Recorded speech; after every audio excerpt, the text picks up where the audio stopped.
오늘 우리에게 주신 말씀은 마가복음 12장 18절부터 28절입니다. 제가 봉독해 드리겠습니다. 부활이 없다 하는 사두개인들이 예수께 와서 물어 이르되 선생님이여, 모세가 우리에게 써주기를 어떤 사람의 형이 자식이 없이 아내를 두고 죽으면 그 동생이 그 아내를 취하여 형을 위하여 상속자를 세울지니라 하였나이다. 7형제가 있었는데 마지가 아내를 취하였다가 상속자가 없이 죽고, 둘째도 그 여자를 취하였다가 상속자가 없이 죽고, 셋째도 그렇게 하여 7이 다 상속자가 없었고, 최후의 여자도 죽었나이다.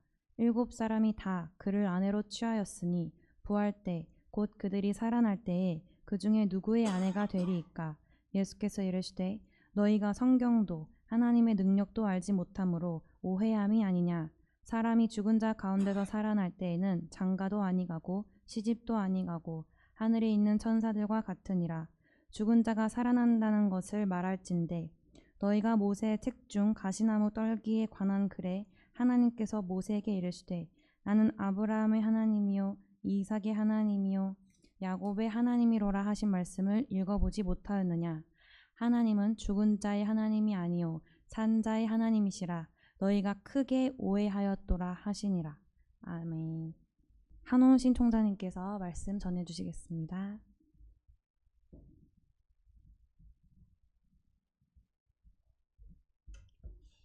새날을 주신 하나님께 감사와 찬송과 영광 올립니다. 오늘도 하나님 앞에서 복된 날이 되고 승리하는 여러분들 되기를 바랍니다.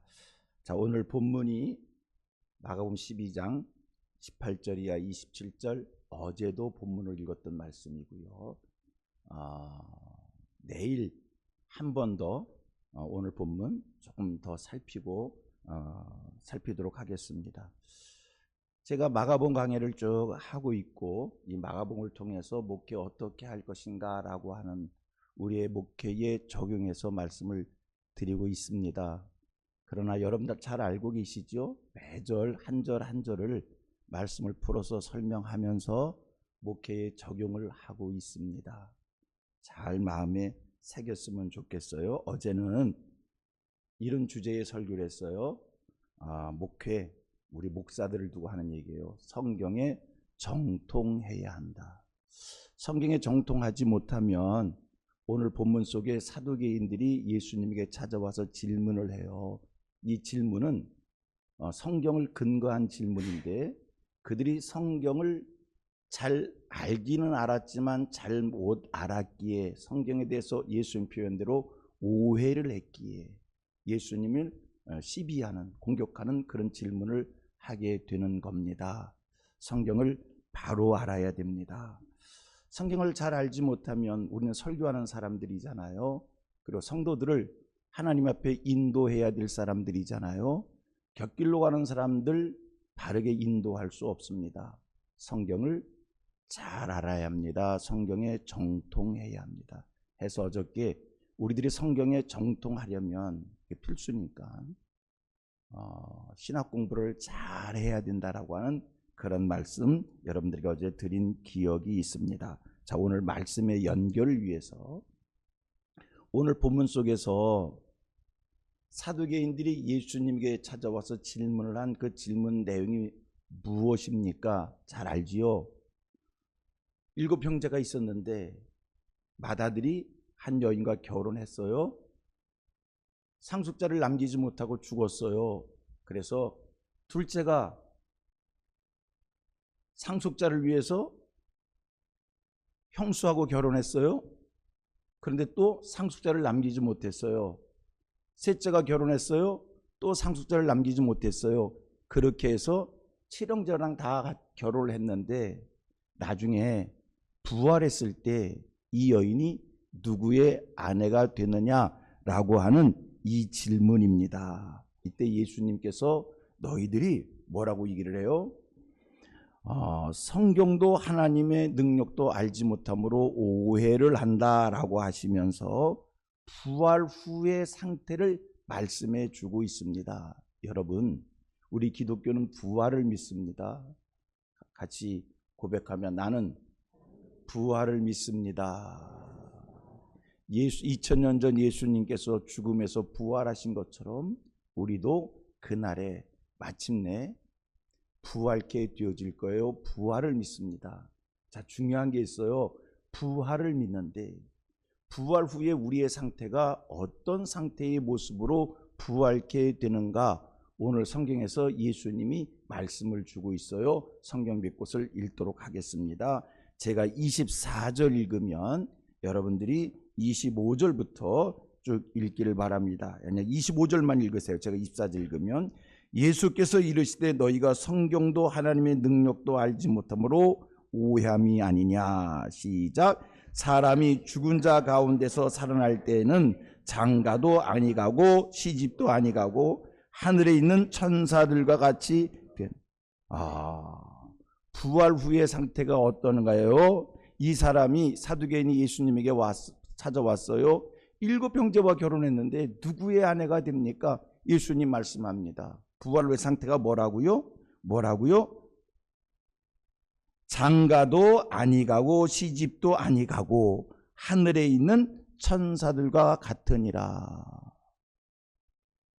부활 후에는 장가가고 시집가는 게 아니래. 자, 성경 또 한 것 봅니다. 고린도전서 15장 52절서 53절입니다. 고린도전서 15장 52절, 53절, 52절 제가 읽습니다. 나팔 소리가 나매 죽은 자들이 썩지 아니할 것으로 다시 살아나고 우리도 변화되리라. 시작. 이 썩을 것이 반드시 썩지 아니할 것을 입겠고 이 죽을 것이 죽지 아니함을 입으리로다. 나팔 소리가 나매 죽은 자들이 어떻게 해요? 썩지 아니할 것으로 다시 산다. 성도들의 부활 때는요, 신령한 몸으로 다시 살아난다는 거예요. 자, 또 한 것 봅니다. 요한복음 20장 26절을 봅니다. 요한복음 20장 26절 앞부분 제가 읽을게요. 여드레를 지나서 제자들이 다시 집안에 있을 때에 도마도 함께 있고 다 같이 문들이 닫혔는데 예수께서 오사 가운데 서서 이르시되 너희에게 평강이 있을지어다 하시고, 예수님께서 부활 후에 제자들에게 나타나셨는데 성경은 이렇게 표현하고 있어요. 문들이 닫혔는데, 문이 닫혀 있었어요. 문들이 닫혀 있었어요. 그런데 누구도 문을 열어준 사람이 없었어요. 문들이 닫혀 있었는데 그 상태에서 예수님이 그들 가운데 서시어서 말씀을 주십니다. 너희에게 평강이 있을지어다. 갑자기 예수님이 나타나셨어요. 이게 무슨 말씀입니까? 부활 후에는 시공간을 초월하는구나. 우리 지금 인간들은 공간의 제한을 받습니다. 근데 부활하신 예수님 시공간을 초월하여 문들이 닫힌 상태 속에서 제자들 가운데 와 서 계신 것을 보게 됩니다. 또 한 것, 누가복음 24장 13절부터 35절 좀 긴 말씀인데 앞부분 제가 읽고 중간 설명하고 중간 읽도록 하겠습니다. 누가복음 24장 13절부터 읽겠습니다. 그날에 그들 중 둘이 예루살렘에서 25里 되는 엠마오라 하는 마을로 가면서 이 모든 된 일을 서로 이야기하더라. 그들이 서로 이야기하며 문의할 때에 시작. 예수께서 가까이 이르러 그들과 동행하시나 그들의 눈이 가리워져서 그인 줄을 알지 못하거늘. 두 제자들이 예루살렘에서 벌어졌던 일들을 서로 나누며 엠마오를 향해 가고 있을 때 예수님이 갑자기 그들에게 나타나셔서 동행하시고 이제 물어요. 너희들이 지금 무슨 얘기하고 있느냐. 지금 예루살렘에서 있었던 이야기를 나눈다. 예루살렘에서 있었던 얘기를 모르느냐. 나세 예수에 대한 얘기인데 그가 죽었는데 사흘째 되는 날 한 여인이 무덤을 찾아갔는데 무덤이 활짝 열리고 무덤 속에 그이가 없었고 예수의 부활 사건에 대해서 이 엠마오의 두 제자들이 소상하게 자기들과 동행하는 그 예수가 부활하신 예수인지 알지 못하고 눈이 가려워져서 알지 못하고 그들에게 예루살렘의 사건을 설명하고 있었어요. 그 다음에 25절 시작. 이르시되 미련하고 선지자들이 말한 모든 것을 마음에 더디 믿는 자들이요, 그리스도가 이런 고난을 받고 자기의 영광에 들어가야 할 것이 아니냐 하시고, 이에 모세와 모든 선지자의 글로 시작하여 모든 성경에 쓴 바 자기에 관한 것을 자세히 설명하시니라. 그들이 가는 마을에 가까이 가매 예수는 더 가려 하는 것 같이 하시니 그들이 강권하여 이르되 우리와 함께 유하사나이다. 때가 저물어 가고 날이 이미 기루었나이다 하니, 이에 그들과 함께 유하로 들어가시니라. 그들과 함께 음식 잡수실 때에 떡을 가지사 축사하시고 떼어 그들에게 주시니 시작. 그들의 눈이 밝아져 그인 줄 알아보더니 예수는 그들에게서 보이지 아니하시니라. 함께 식탁에서 식탁 교제를 나누시더니 예수께서 호련히 그들의 곁을 떠난 것을 말씀해 주고 있습니다. 이게 부활 후의 모습입니다. 부활 후의 모습이 어떤 모습인가? 신령한 모습입니다. 시공간을 초월한 모습입니다. 썩지 아니할 몸입니다. 시집가고 장가가는 몸이 아닙니다. 우리가 신령하게 부활을 하는구나. 성경은 그런데 또 단언적으로 예수님이 얘기해요. 그리하다 할지라도 천사가 되는 것은 아니다. 뭐라고 얘기해요? 천사들과 같으니라. 천사들과 같지만 천사는 아닌 거예요. 내가 죽어서 천사가 되는 건 아닌 거예요. 이 1년에 예수님의 이 부활 사건 생각해 봅니다. 그 다음에 우리 성도들의 부활을 우리는 믿습니다. 이 모든 것을 생각해 봅니다. 그러고 보면 우리 기독교는 참으로 신비한 종교입니다. 말로 다 설명기 어렵고, 과학으로 설명기 어렵고 경험으로 설명기 어려운 신비한 종교입니다. 우리 기독교는 이렇게 설명하고 싶어요. 윤리적이고 도덕적인 이야기라면 다 알고 공감하겠는데, 기독교의 교리를 얘기하면 이해하기가 어렵고 알 것 같으면서도 알 수 없는 그러한 신비함이 있습니다. 그래서 우리는 믿음의 종교이다. 알 수 없지만, 알 수 없다고 해서 계속 비밀 속에 감춰져 있는 것이 아니라 믿으면 다 알아지는 그런 종교입니다. 제가 생각을 해봤어요. 제가 좀 전에 기독교는 신비하다. 제가 왜 우리 기독교를 신비하다고 표현을 하는가? 신비하지 않아요? 저만 신비하다고 표현하는 겁니까? 여러분들도 성경의 진리를 배워가면 배워갈수록, 캐면 캘수록 신비하다, 이런 생각하지 않습니까? 저만 그렇습니까? 저만 그렇다고 치고요. 제가 생각했어요. 왜 내가 생각할 때 이 기독교가 이렇게 신비할까? 이런 생각이 들더라고요. 그렇지, 가보지 않은 하나님의 나라를 가본 것으로 믿기에, 보이지 않는 하나님을 우리는 그 하나님을 본 것처럼 확실히 믿기에 신비한 것 아닙니까? 생각을 해봅니다. 앞을 못 보는 사람에게 어떻게 숲을 설명할 수가 있고, 하늘을 설명할 수가 있고, 별을 설명할 수가 있고, 태양빛을 설명할 수 있겠습니까? 듣지 못하는 사람에게 어떻게 새소리를 설명하고, 바람 소리를 설명하고, 바다 소리를 설명할 수 있겠습니까? 거의 불가능한 것 아니에요? 과학적 사고와 사변적 논리를 가지고 있는 이들에게 어떻게 가보지 않은 하나님의 나라를 설명하고, 안 보이는 것을, 믿지 못하는 것을 믿게 할 수 있을까? 이 모든 것들 참 신비합니다. 사람의 방법으로는 불가능합니다. 저는 그렇게 생각을 해요. 기독교의 진리를 사람들에게 알게 하고 사람들에게 믿게 한다라고 하는 것은 제 소견에 의하면 불가능한 것 같아요. 불가능하지요. 여러분, 과학을 믿는 사람들에게 예수님의 동정녀 탄생을 설명할 수 있겠어요? 하나님이 사람이 되셔 오셨다는 말씀을 설명할 수 있겠어요? 예수가 십자가에 달려 죽었다는 이야기는 할 수 있겠는데, 죽으신 예수님이 사흘 만에 부활했다라고 한 이 얘기를 설명할 수 있겠어요?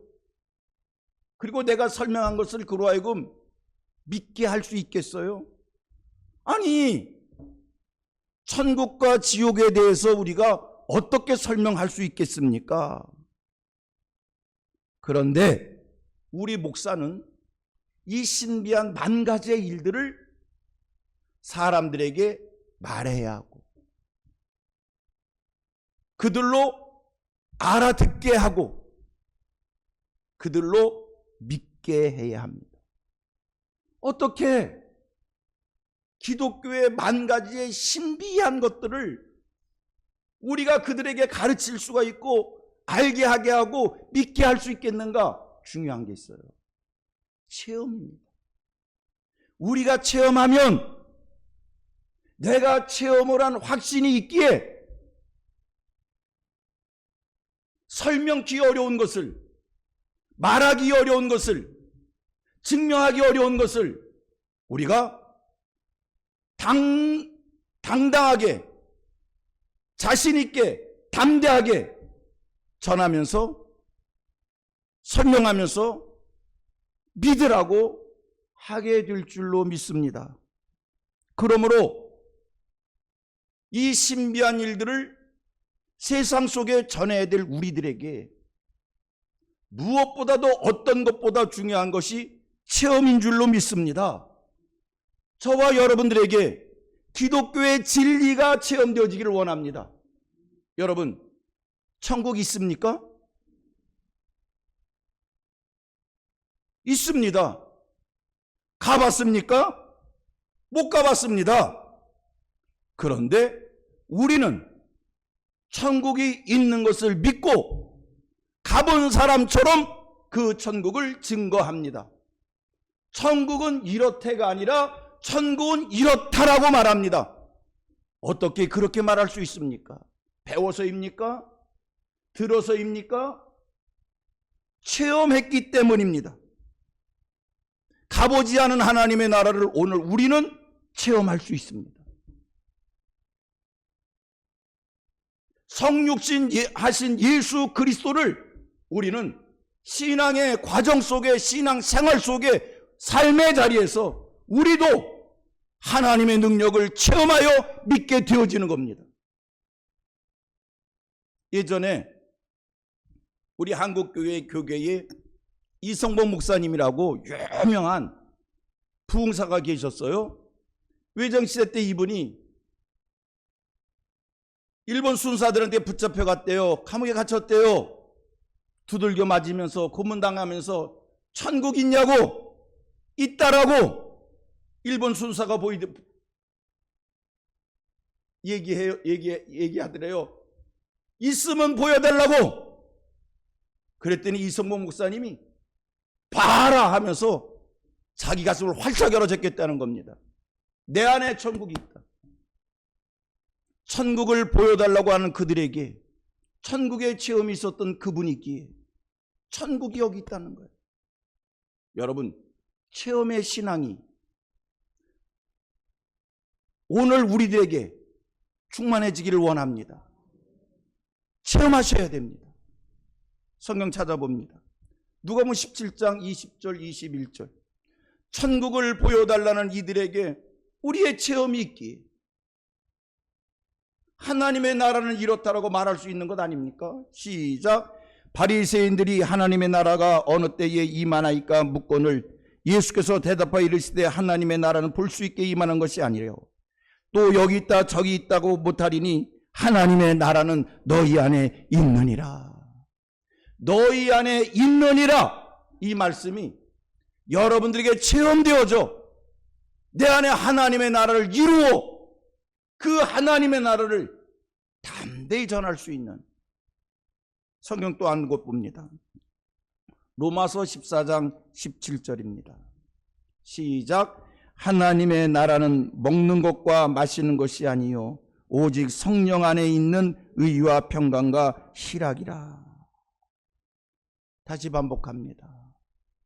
우리는 신비한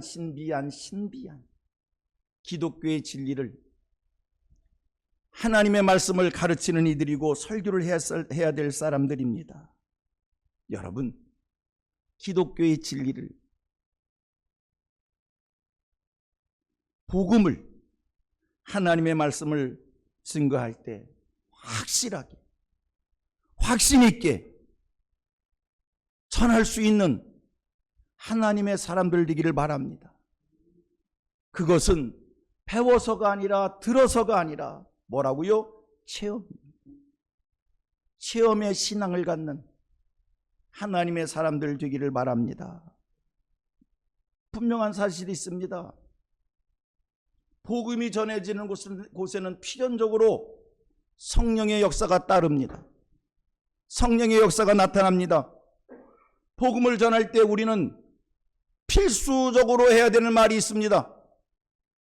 성령 충만해라, 성령을 받으라. 성령의 은사를 논해야 합니다.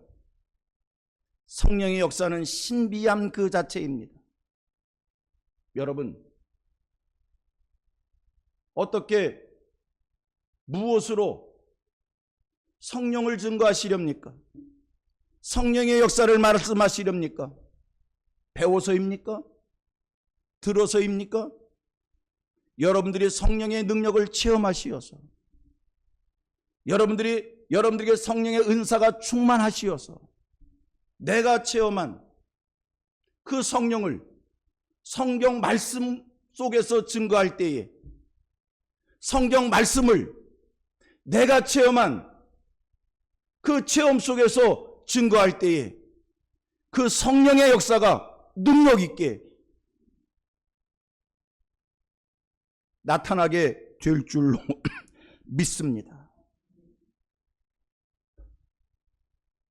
사도행전에 펼쳐졌던 성령의 역사가 있습니다. 신비한 일들입니다.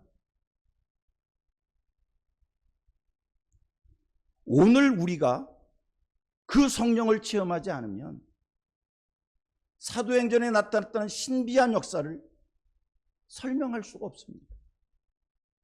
2000년 전에는 이런 역사가 있었대. 그렇게 말씀하시렵니까? 성령을 이론으로 말씀하시렵니까? 학문으로 말씀하시렵니까? 들은 것을 가지고 말씀하시렵니까? 학문으로도 말해야 되지만 체험이 바탕이 되기를 바랍니다. 하여 우리 목회 속에 중요한 것이 체험입니다. 체험의 신앙이 저와 여러분들의 신앙이 돼서 여러분들의 사역을 감당할 때에 능력 있고 권세 있게 되기를 축복합니다. 성경을 많이 보시고 기도를 많이 하시고 많이 배우셔서 신령한 것들을 많이 체험하시어서 신비한 기독교의 진리와 복음을 확실히 있게 전할 수 있는 우리 모두 되기를 소원하고 축복합니다. 자, 오늘 기도 제목을 같이 함께 읽어보고요. 제가 기도하겠습니다. 시작. 성경의 말씀을 바르게 깨달아 바르게 전하는 자가 되게 하옵소서. 복음의 진리를 지식으로 아는 게 아니라 체험으로 알아지게 하옵소서. 기독교의 진리를 가르치고 전할 때 확실하고 확신 있게 전할 수 있는 능력을 주옵소서. 하나님 감사합니다. 새날을 주셨습니다. 하나님께서 이날 또 저희들에게 무장해야 될, 채워가야 될 중요한 말씀을 주신 줄 믿습니다. 신비에 새기며 저희들의 신앙이 이론의 신앙이 아니라 배운 신앙이 아니라 체험의 신앙이 되게 해 주시어서 우리가 체험한 기독교의 진리를 확실하고 확신 있게 가르치고 전할 수 있는 능력 있는 종들이 되게 해 주옵소서. 이날 살아갈 때 주 안에서 살게 하여 주시옵소서. 많은 이들에게 선한 영향력을 끼칠 수 있는 주의 사람들 되게 해 주옵소서. 한 학기 마무리 때가 됐습니다. 유정의 미를 거둘 수 있도록 나태와 게으름에 빠지지 않게 하여 주시옵소서. 대한민국을 축복해 주시기를 원합니다. 선거를 앞두고 있습니다. 하나님이 기뻐하시고 참 좋은 사람들이 선택되어질 수 있도록 우리 온 국민들에게 지혜를 주시고 분별력을 주시옵소서. 한국교회를 축복해 주시길 원합니다. 우리 교단, 하나님이 기뻐하시는 교단이 될 수 있도록 늘 복음이 충만하게 해 주옵소서. 남과 북이 복음으로 통일되는 그날이 속히 오게 하여 주시고 서울장신대학교 주의 장중에 붙잡아 주시어서 성령의 감화 감동이 충만한 선지 동산이 되게 하옵소서. 우리 학교에 외국인 학생들이 많이 와 있습니다. 그 학생들 한 사람 한 사람 이름 불러주시고 한국 땅에서도 공부만 하다 돌아가는 것이 아니라 예수 잘 믿고 돌아갈 수 있도록 복음을 들을 수 있는 귀를 열어 기회를 주시옵소서. 예수님의 이름으로 기도드리옵나이다. 아멘.